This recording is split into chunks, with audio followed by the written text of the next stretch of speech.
we are under control.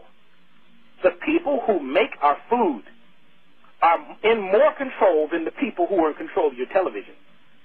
There's more power. I can get to a person quicker by giving them food than I can by giving them sound and pictures. Now, when you put the sound and the pictures with the food, this is where you create the cesspool. This is where you create the walking zombies. 100 poisonous snakes could bite a pig and he wouldn't die because it doesn't have a vascular system. It doesn't have a blood system like we know of.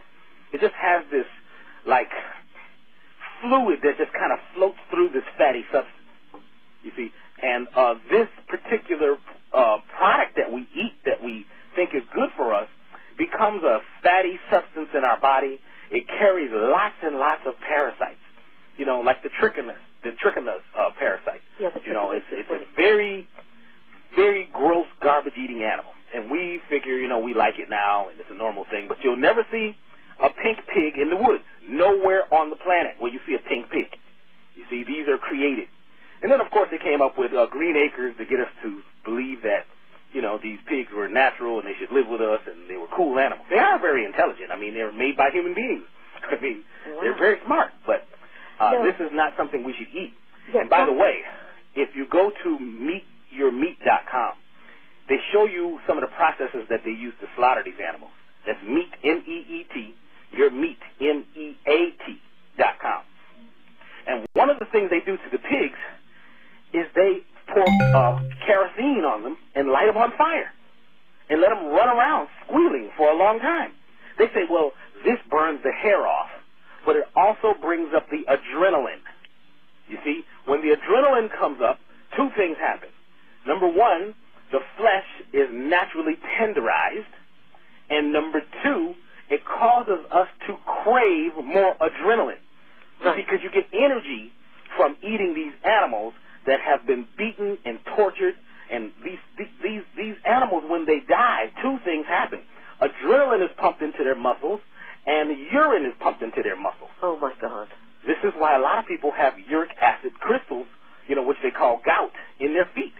It's because you're eating animals that are, you know, that are full of urine and adrenaline. Now, this adrenaline goes on to mix with our natural adrenaline, and now we have people who are angry, they're quick to fight, they're mad, they're upset, they're ready to jump on any situation that creates that excitement, you see, because they're overloaded with adrenaline. But after a while, this begins to burn out the adrenals, it begins to burn out the kidneys, and as we now know, the kidneys are the basic life force that is channeled to our bodies through kidneys. Very important. So the eating of these animals that have been, first of all, crossbred, the genes of these animals are not complete. They're not correct. They're like clones, you see. And these animals are easily programmed. Now, this is where it gets deep. You need to create a medium for your program. If your program is to make people divided, to make them separate from each other, to make them separate from the universe, to make them separate from Mother Earth, you have to give them a program, and you need a medium to grow that program in. Okay. These animals and plants, there's some plants also, that were created are programmed to make people hungry, to make people fat, to make people crazy, to make people live in fear. Because when you're programmed to be separate from everything, you feel alone, even when you're in a relationship. People say they're in love all day, but they're in love. That's the problem. Where is this? How are you in love? Where's that place at? No, you are love. You have to be love. But in love means that love is separate from you. It's out there somewhere. You see? So separation and fear is the key to controlling the people. Okay? Now, some people say, well, this is an alien program. Well, it probably is an alien program, and it could be very ancient. But it's simple to see how it works. Get the people to live in fear. Get the people to fight with each other. Create all of these different religions that are seemingly different, that are mostly all the same. You see, create different countries, hey, say this person lives in the mountains, this person lives near the river, they're different. This one is light, this one is dark, you know, this one is Asian, this one's African, this one's European, and it puts you in this place where you think that you are separate. The program that they use is put into meat chemically. It's put into the animals. It's put into the feed. See, the same people who create the flavorings and the perfumes are the same people who help to make the animal feed. The animal feed is full of these chemicals that causes the animals, number one, not to want to run away, and number two, it causes them to live in anger and fear and anguish. If you ever go to a modern-day farm or these feedlots, you'll see exactly what I'm saying. Yes, I have been there.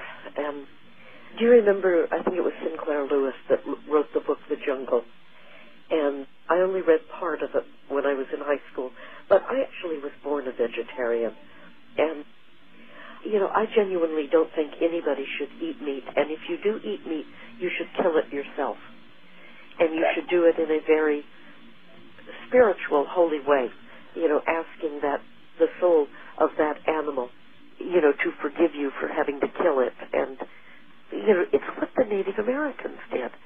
They did not eat anything without first giving thanks, you know, to the soul of the creature and to God.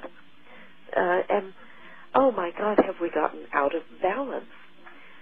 But you know what's interesting is the indigenous Americans, they didn't necessarily kill animals. What they did was they asked the universe or God or whatever you want to call it to bring them an animal that would offer its energy for an energy transfer. This is different than killing. The animal would come to them, and they would do a certain prayer and a ritual, and then they would take this animal and they would cause a transfer of energy. You're not killing it if the animal is coming to you naturally, saying, I give myself to you. Now, the energy of that animal is given to the person freely. You see? Now you can consume the energy of that animal and use 100% of it for whatever it is that you're attempting to do. Like I say, in the ancient American people would ask for the animal to be brought to them. right. Today we go to the store. They've captured this animal. They've raised it in horrible conditions. These animals are sick. I think even the USDA says now that if an animal has cancer or any of these terrible diseases, that they can cut 6 inches away from the cancer and still serve this as USDA grade A beef. Oh, this is just... And like chicken. I mean, why is there so many chicken wings and chicken legs in the store? But where's the whole chicken? Where's the rest of the chickens? Oh my because God, these chickens are cut up into parts because the chickens themselves were diseased. So just cut the wings off. You see, these animals that live in these deplorable conditions that are crossbred, their defense system, their immune system is broken down. Their hormones are off. Now, when we eat these animals have oils or fats in their bodies, or triglycerides. These fats are basically eaten by us, which interferes with our natural hormones. See, hormones are chemical messengers. You see, they tell your body what to do. In other words, your glands are computer networks, and your glands send a message to certain organs to create certain things. If you have the wrong fat, the wrong oil in your body, then the message is off. Do you understand what I'm saying? The messenger gene is the one that is attacked to cause people to be zombies, to cause people to be angry, to cause people to love drama. People today, a lot of folks, they need it. They feed on it. They're like vampires. They have to have it. Because basically what we've been created into is energy vampires. And the easiest way to do this is to get the people to consume lots of blood, to be like vampires, and to use the oil or the fat of the animal to interrupt our natural hormone so that our messenger gene doesn't send the correct message. So the average person has no idea who they are because each day they're killing the messenger. You're killing your messenger genes by using the wrong oils in your body. And I'm going to take this one step further. In the 1970s, most of the fast food products in America were made using coconut oil. Because coconut oil is a natural antibiotic, it is antiviral, and it is like a lifeblood of food. It's a superfood, in other words. When we use these particular products like coconut oil and palm oil, we were really healthy. There wasn't as much heart disease, kidney disease, liver disease, cancer, high blood pressure. When we began to consume these other oils like canola oil, soy oil, and these other plant oils that are rancid or rotten, then they begin to scar our tissues. They begin to tear or necrotize your blood vessels. And then microbacteria and viruses begin to grow inside the blood vessel. The body makes lactic acid to try to put a Band-Aid, because it uses lactic acid as a Band-Aid. That's like when you get a cramp. That's lactic acid being wrapped around that muscle to get you to slow down and hold it. Don't move it so it can heal it and give it more oxygen, you see. Oh. Lactic acid is emitted into your bloodstream to try to heal the scarring from the viruses and the bacteria created by these rancid crossbred oils. I'll get back to the crossbreeding of oils in a minute. Okay. So high blood pressure, heart disease, and all these things shot up like crazy in the 1980s because the soybean companies got together and decided to create this, what I call the fat scam. They created this lie about these tropical oils like coconut oil. They said they were fattening. They said they were artery clogging. They did say they were saturated fats, which they are, but that's not a bad thing. But they created this thing with newspapers, and they lobbied and they lied like crazy because they wanted to get a portion of the market that the coconut, people had. The people who were growing coconuts, like the Philippines, of course, they didn't have a lot of money, so they couldn't fight this. But if you look around Southeast Asia, Africa, India, and the places where they consume lots of coconut and coconut oil, the people are not fat, very low incidence of heart disease, diabetes, cancer, very low. Why? Because of the coconut oil. Now, these soy oils, first of all, the soy that we consume here in America is not natural. It's a crossbred, hybridized plant, man-made.